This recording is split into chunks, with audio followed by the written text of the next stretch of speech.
6 years ago, I'm in Washington, D.C. with Alvaro, back then 7 years old, my special Rose, and we are at the Lincoln Memorial.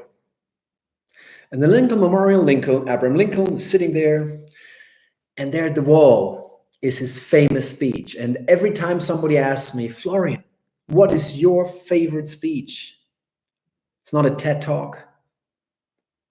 It's Abraham Lincoln's Gettysburg Address. Gettysburg Address, 19th of November, 1863, 4.5 months after the Union won against the Southerners. And he gave this speech. There are 5 drafts that people know about that he had, and every draft is a little bit different. And then he gave his speech. And you know how many words, hello Nadine, you know how many words, hello Job, you know how many words the Gettysburg Address of Abraham Lincoln, for me the most important speech of modern times, has how many words? 273. Hi Christian, 273 words. And as speakers, when we prepare speeches and write them out, which I normally don't do, but for wedding speeches, for example, I write them out. 100 words, 1 minute. 100 words, 1 minute when you speak with pauses. This means the Gettysburg Address of Abraham Lincoln, the Gettysburg Address of Abe Lincoln was 2 minutes 40 long. And I want you now to listen to the start, even if you have heard it before. Only the first sentence. 7 years ago, our fathers brought forth on this continent a new nation, conceived in liberty and dedicated to the proposition that all men are created equal. Guys, can you cut out one single word out of this first sentence? They are all content kings. And now I want you to think about all the speeches, all the presentations you've heard in the last, let's say, 5 years. Christian, you're a politician here. Nadine Maisel, you go to events. You hear it all the time. Job, you are in the University of Design. Think about all of the speeches and presentations you've heard. Were they built on content kings or were they content killers? In my experience, I can tell you 90% of all content that I hear are content killers. Welcome to session number, oh man, I'm losing track already. It's session number 8 here on the public speaking Q&A session every day at 6 p.m. CET. And today is all about content killers. I welcome you all. Juan Carlos, you're back again too. Great to see you. Alba, of course. Before we start, I have several here of content killer patterns, but do you know what I mean by content killers? Can you give me an example of a content killer or ask me a question about what is a content killer? Give me a content killer. And every time you're thinking, I will give you some patterns. I have 1, 2, 3, 4, 5, 6, 7, 8 patterns for content killers here that I want to discuss with you today. Because when you think about all your speeches and presentations, and I said, what's the percentage of content killing? Well, first of all, how does any speech start? Normally, if they're not experienced, if they haven't been with Toastmasters for 10 years, yeah, hello everybody, good morning. It's a great pleasure to be here with you in these difficult times that we are facing right now. And yeah, it's I'm really sorry that I was a little bit late today because the train had a delay. I should have left earlier. Yeah, Christian, meine sehr verehrten in German, dear guests, dear guests. All this, the first pattern for content killers, I call them disclaimers. When you start a speech, no disclaimer. Come on, guys. How can you start a speech like that? When I start a speech or presentation, what I want with my content is to capture their attention 100%. The example I always give in my trainings is Ernest Hemingway. How does Ernest start his novel? Let's take Ernest Hemingway. I'm a great Ernest Hemingway fan. Does Ernest Hemingway, there's nothing in here. Does Ernest Hemingway start his novel like this? Hello, dear reader. My name is Ernest Hemingway. This is a great pleasure and honor to be here today with you in my new novel. In this new novel, an exciting novel, I will share with you an exciting story about an old man and the sea. Or does he start like this?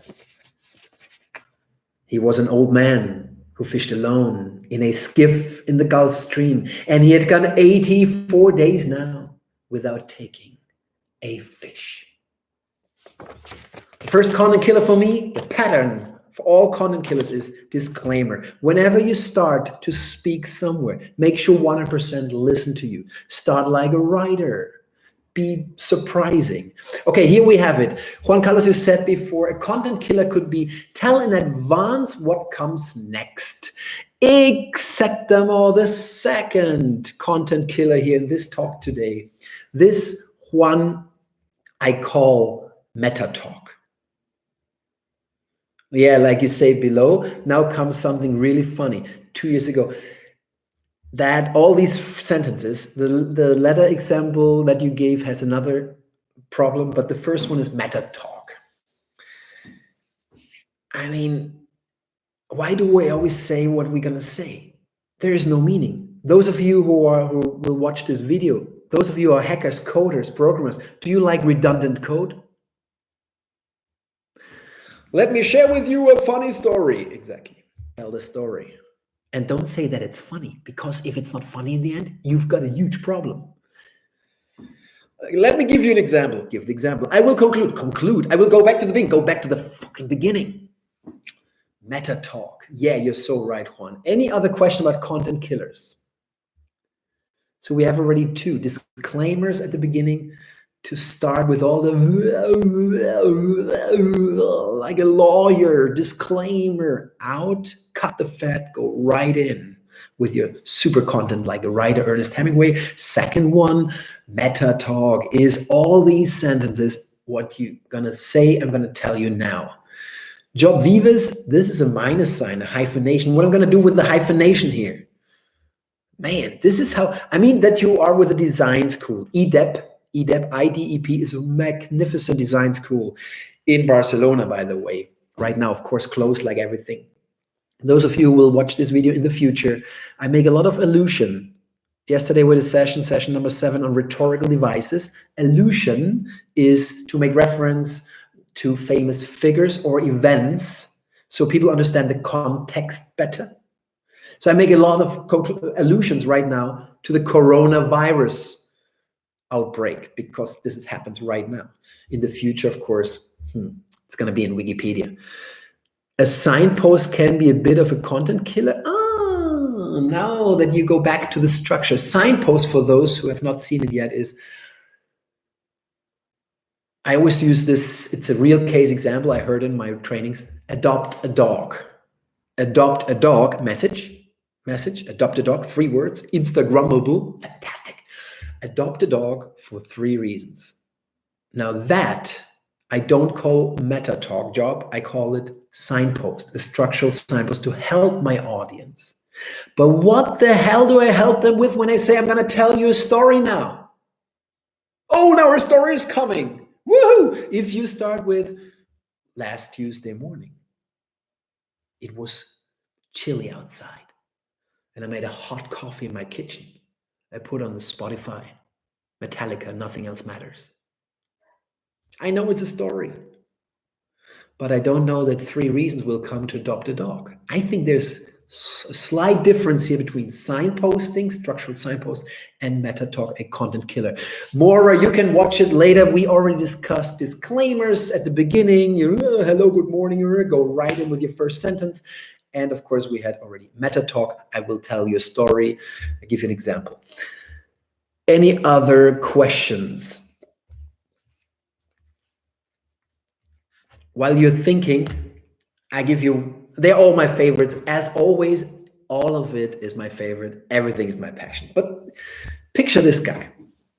Christian, you were in that training in Munich. You were there. You remember that one? It's like 3-4 years ago. We're in Munich. And this guy gives his speech. A speech that he had given 2 months before in Palo Alto, in the belly of the internet, in front of 200 coders, hackers, programmers, in the belly of the internet, in the center, in the core. And he gave the same speech in our training because he wants to make it his signature speech back then. So he gives the same exact speech. Pay attention to the first sentence. Guys, we are part of a digital revolution.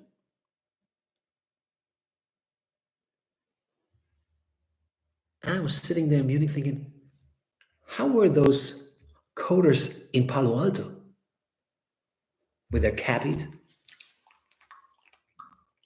Yeah, like I don't know that. This, wait, Alba, this pattern for content killing, I call IKEA. Let it put it down for you. IKEA like this. It's not IKEA, it's IKEA. And IKEA is, I know it already. Never ever tell people what they know already, because this is by definition boring. I know it already. Surprise your audience. IKEA is another content killer. How can he start a speech in Palo Alto saying we're part of a digital revolution? Yeah, like I didn't know that. That's the same thing when everyone in a training or everyone in a workshop in your companies in the future and a retreat, everyone gets the same topic to prepare, maybe in groups, and then you start. Yeah, like we had to prepare something on the task of but they all had prepared the same stuff. They know it already. I know it already. Boring as hell. Nadine Meisel, who came, don't take me wrong. Yeah, that's Albert, don't take me wrong. That is a content killer. That's like, I don't want to bore you. There is no Rosa elephant standing in front of the rhetoric roll up. We don't hear the no. Just a second. This is live. This is raw. I always tell you, Rose, we are live. Please, a little bit less noise with the plate. Thank you. Yeah, it's live. Nadine, who came up with the term content killers? Are there any other killers such as delivery killers? That's my definition for this call. I came up with this yesterday, I think. I always call it content kings and delivery queens, but of course there are also content killers and delivery destroyers. Alliteration, rhetorical device, content killers, always a goodie. Any other one? So we have talked already about IKEA. I know it already. Don't tell people what they know. Meta talk, phrases that repeat, redundant. I will tell you a story. Avoid that. Just tell the story. It's crisper. If you, at the beginning, Maura, you will see it when you go back to the beginning. It's going to be there. I started with Abe Lincoln, his Gettysburg Address, 273 words. I see no word you can cut out. And that's the end game. That's the end game. Everything you can cut out, cut out. Have you been to Florence? Anyone to Florence? Beautiful town. I've been twice, but I couldn't see him. Michelangelo's masterpiece, 1501 to 1504. It's in the Galleria della Allegria. David, 5 meters 17, the super masterpiece, the statue of Michelangelo, the masterpiece. That is knowledge you don't need. It's Wikipedia knowledge, but I read once that he worked on that masterpiece for 3 years, 1501 to 1504. And it was a huge marble block he found in the garden lying there. He took it and he started working on David.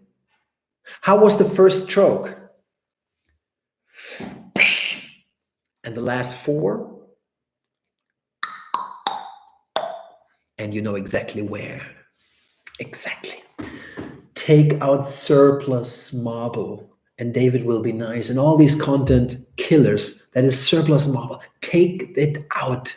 I was in Florence Mora in 1963. He was already there. Any more questions on content? Things you should avoid? What can you avoid? Juan Carlos, it's Wikipedia info. You don't need this. But content killer? Ah.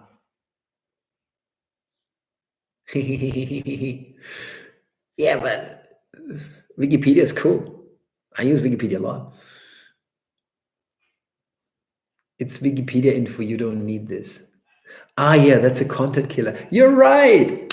You see, public speaking, communication, charisma, life itself is a mountain without a peak. I say it all the time. It's like an excuse. It's Wikipedia. You don't need. That's like meta talk. No, that's another one. Good that you say that. Another thing that we use a lot, a pattern for content killing. I call it tangent. Think about your maths classes. Do you still remember math? I sucked in it. My son got his new grades of the quarter today, or is it 4 months? In Spain, they do that. And he got a 10, a 1+ distinction in maths. I cannot believe it. If he weren't like me in terms of looks, I would say he's not my son. But you remember tangents? That's another content killing pattern. Happens all the time. I do it. And every time, like you just told me, Juan, amazing. If I take out that sentence, it's Wikipedia info. You don't need to know. My content gets stronger. Tensions are comma. Yeah, like the other day, what happened the same to me in another place. Another story, going somewhere else, go tangent, comma. Like I was saying before. That whole part between the commas, take it out. Tensions mislead your audience and they distract the logical flow, clarity in your speech. Take it out. Any other pattern, we had tensions, Ikaya, meta talk, disclaimers. What do you think about cliche? What's your opinion on cliche? Give me an example for cliche here in the chat. A cliche phrase. You know why I said before in the belly of the internet and not in the heart of the internet? Because in my book that I just published, the new ebook, 102 visual tips, it's now available, but I never do advertising here on this channel. But if I did, I would say it's now online in the Google Play and Amazon, 102 visual tips, amazing book.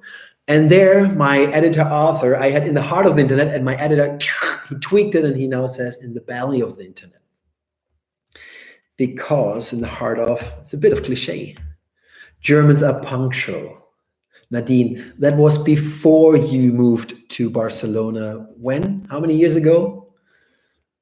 Without more, exactly, Edo. Last but not least,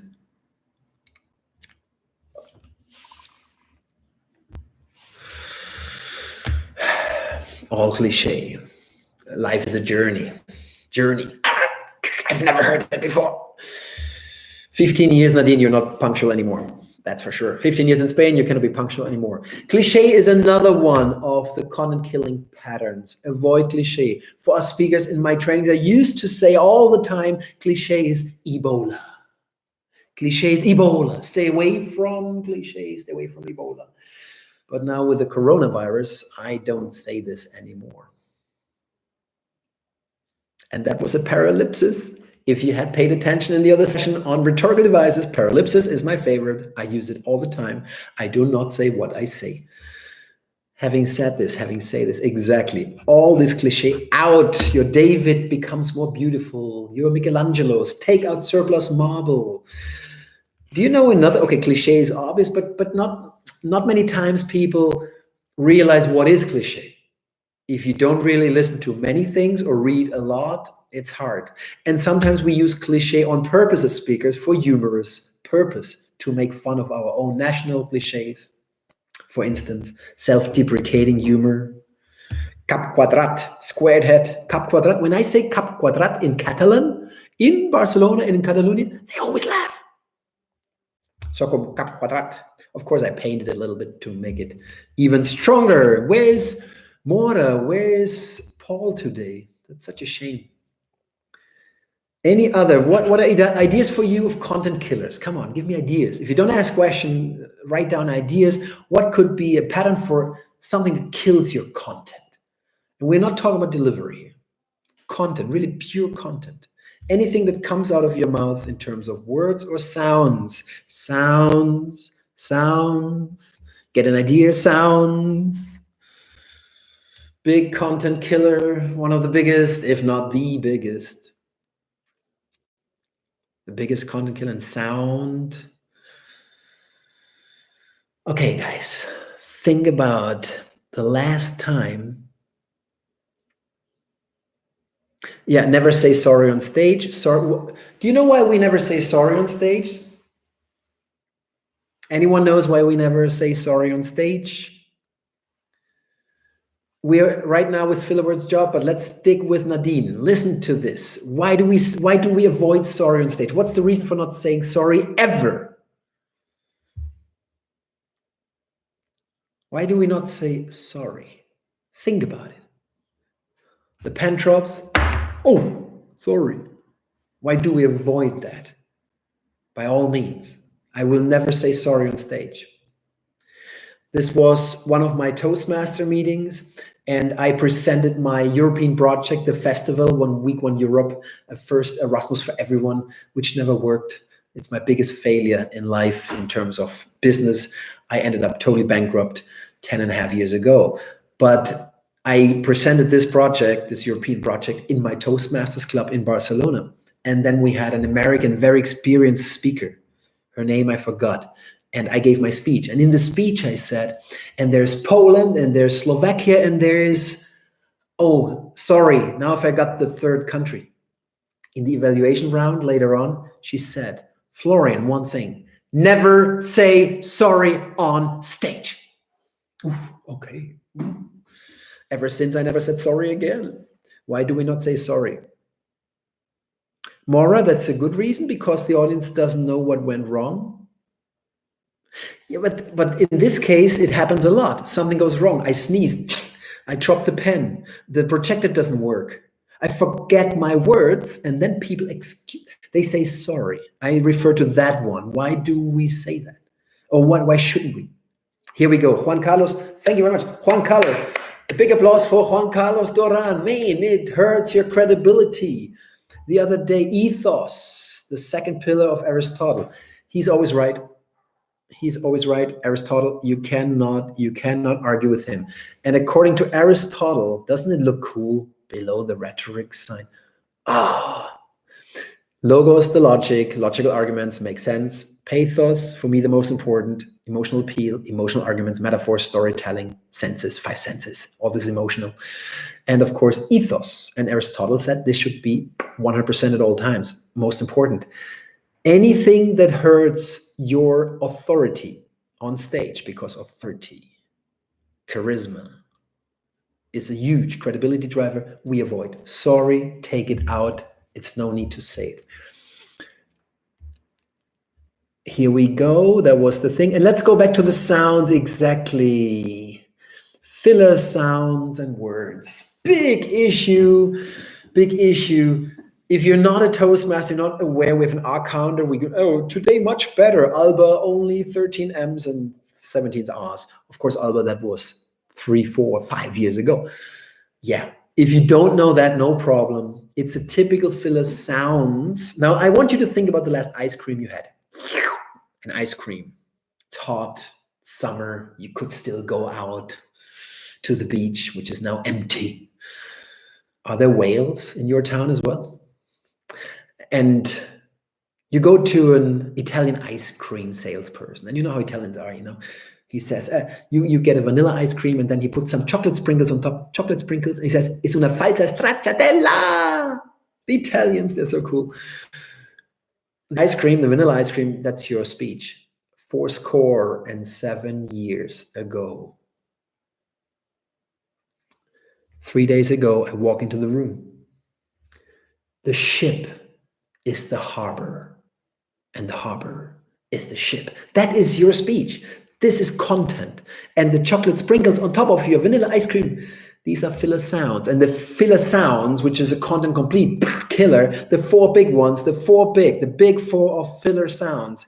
M, E, ah. M, E, ah. All these four taken out. You know why? Because it's not chocolate on top of your ice cream. It's dog shit. Take off the sprinkles. Every filler sound is a wonderful pause. Yeah, we answered this already with the ethos. Sorry is always an ethos killer. So avoid saying sorry, and you don't have to say it at all. Content killer to some people, make generalizations. Wonderful, wonderful Juan Carlos. You know, Juan Carlos in Spanish, hoy está en racha. He is really in it today. Do you know all great quotes, which is a generalization itself, by Mark Twain. And Mark Twain, one of my absolute favorites. Huckleberry Finn, Tom Sawyer. Oh, wonderful writer, big white hair. And he said, all generalizations are false, including this one. I don't know if we get there in another session, Juan Carlos, but I think that is worth doing another session on all this. But generalizations, for me, as when I sit in the audience, every time I go, it's my favorite one of all the no-goes and generalizations is when the people say, we all want to achieve more in life. Hey, how do you know? We all want to earn more money. Okay, it's not so bad, but my parents, father, and my mom, 88 right now at home, socialist teachers. I grew up socialist teachers, two socialist teachers. Money was in the value priority scheme below 0 degrees minus 20. No care for money. So every time somebody says, we all want to earn more money, we all want to be rich, I disconnect. All generalizations are false, including this one. Be careful with you all. We all have experienced this. A typical no-go. We all have experienced. How do you know? How do you know what I have experienced? Don't assume. Generalizations are assumptions. And when you assume, you make an ass out of you and me. 4 or 5 minutes more. Any more? This is a great one. Again, I love your ideas. Chocolate sprinkles, we had them. Yeah. And then there's something for your storytelling. Here. Thank you at the end of a speech. Yeah. Well, if you go back to the structure call, to the structure section, well, I always put a drain pipe by going back from the top, from the roof, the closing of a speech. This in German, don't read it. And then you go through the Ringrohr, in English, the drain pipe, Spanish, la tubería. Go back to the beginning. Frodo must go back home. When I start my talk with Abraham Lincoln today, I shall finish with Abraham Lincoln. Yeah, I never said thank you, but you have to say thank you at the end of a speech. Your speech is a gift. Do you say thank you to people who you give a gift to? Makes no sense, no? Yeah, excuses. But this goes into excuses. Sorry, I didn't have much time to repair. This is all disclaimer. We had it already, Alba. And of course, this goes totally into sorry, excuses. Excuses suck on stage as a speaker. Excuses suck. Pardon my French, but they really do suck. Don't do that because your ethos goes down. Unnecessarily amazing stuff. The last one I really want to focus on, which is kind of meta talk. Last but not least, cliche. Can we say anything? Yes, my name is Maura. I always say the only person allowed on this planet to say my name is Eminem. Eminem, the only person. Looking forward to your content king. End of the speech example today. Looking forward, Nadine again. If you do not know Nadine Maisel from Germany, who lives in Barcelona for 15 years, she's one of the twisted minds in the world, like lateral thinker, thinking goddess, I would say. And your comments. Looking forward to your content king. End of the speech example today. Okay. I will not disappoint you. The good thing is I haven't thought about it yet, but I still have 2 minutes time. No, but one last thing and this is something people really, all generalizations are false. Juan, don't say it. I know. Many people do not pay attention to, because in storytelling, when we tell a story, we as speakers, we never want to indicate where the story is going emotionally. Does it go up with unexpected humor? My father died. Does it go down? And these are the twists I mentioned in the storytelling session. Twists are surprises. We love surprises. Our emotions go up to 400%. And people all the time do indicate. They indicate where this is going with sentences like, it's a bit meta-talky, and then that day, something terrible happened. Hey, does Tarantino tell you something terrible will happen? Will he tell you that now, in 5 minutes from now, she will take out the other eye of that bitch, the nurse in Kill Bill? I mean, come on, guys. So what we want to avoid always as speakers is premonition. Premonition, knowing where this is going, avoid it. It must come out of nowhere, out of the blue. It's a surprise. It's a twist. Here we are. Already, this time flies so much here. Amazing. We covered a lot today. We talked about meta talk. We did disclaimers at the beginning. I know it already. Avoid cliche. We talked about sprinkles. It's not chocolate. Filler sounds. In another session, I will. That's a tangent. I will not make a tangent now, which is a parallipsis. Premonition. I mentioned intentions. We covered a lot today. Abraham Lincoln. I mean, not everybody of us always has the time. And I don't know how many times, if they found 5 drafts of his speech, the Gettysburg Address, which is for me the most important one of modern times, starting 1800, I would say, with Napoleon. But guys, pay more attention to your content.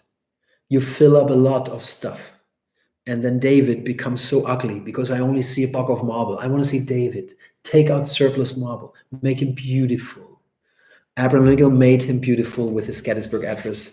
And I wish you all the best for your next speech writing, to take out a lot. So leave in the end only 10%, because that will be the true content king. Tomorrow we talk about voice. Everything about voice. Another favorite topic of mine. Hasta la vista. Hasta mañana. A great pleasure. See you tomorrow.